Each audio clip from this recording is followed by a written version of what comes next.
நம்ம சூர்யானோட அப்கமிங் லைனப்ல வரப்போகிற மூவி தான் சூர்யா 49. அந்த படத்தோட டேரக்டர் பற்றி ஒரு சில அப்டேட்ஸ் கிடச்சிருக்கு. ஸோ அது என்னங்கிறது இந்த வீடியோ டீட்டெயிலாக பார்த்தலாம். அதுக்கு முன்னாடி சேனல் புதுசாக இருந்தால் சப்ஸ்கிரைப் பண்ணிக்கோங்க. வீடியோ லைக் பண்ணாமல் பார்த்துருந்தா லைக் பண்ணிக்கோங்க. இப்போ வாங்க வீடியோக்குள்ளே போயிடலாம். நம்ம சூர்யானோட சூர்யா 49 யார் டேரக்ட் பண்ண போகிறாங்கன்னு மாதிரி சொல்லிட்டு இருக்காங்கன்னா, நம்ம ஜனநாயகன் படத்தை எடுத்த வினோத் அவர்கள் தான் டேரக்ட் பண்ண போகிறதா சொல்லிட்டு இருக்காங்க. பட் இப்போதைக்கு ஒரு சின்ன அஃபீஷியலான ஒரு பஸ்ஸாக தான் போயிட்டு இருக்கு.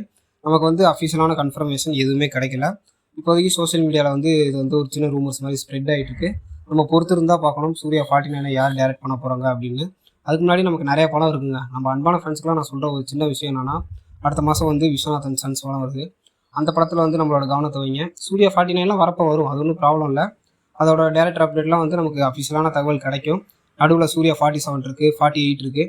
அதுக்கு முன்னாடியே நம்ம சூர்யா 49 டேரக்டர்ஸ் இவங்க தான் அவங்க சொல்லி நம்ம கன்ஃபார்ம் பண்ண முடியாது. ஸோ பொறுத்திருந்து பார்ப்போம். அஃபிஷியலான அப்டேட்டுக்கு வெயிட் பண்ணுவோம். இதை பற்றி என்ன நினைக்கிறீங்க அப்படின்னு சொல்லி கமெண்ட் செக்ஷனில் சொல்லுங்கள். சூர்யா 49 வினோத் இயக்குனா நல்லா இருக்குமா இல்லையான்னு உங்களோட கருத்துக்களை கமெண்ட் செக்ஷனில் சொல்லுங்கள். இந்த வீடியோ பிடிச்சதோ லைக் பண்ணுங்கள், சேனலை சப்ஸ்கிரைப் பண்ணி சப்போர்ட் பண்ணுங்கள். மீண்டும் ஒரு அருமையான வீடியோ சந்திப்போம். தேங்க்ஸ் ஃபார் வாட்சிங் நண்பர்களே.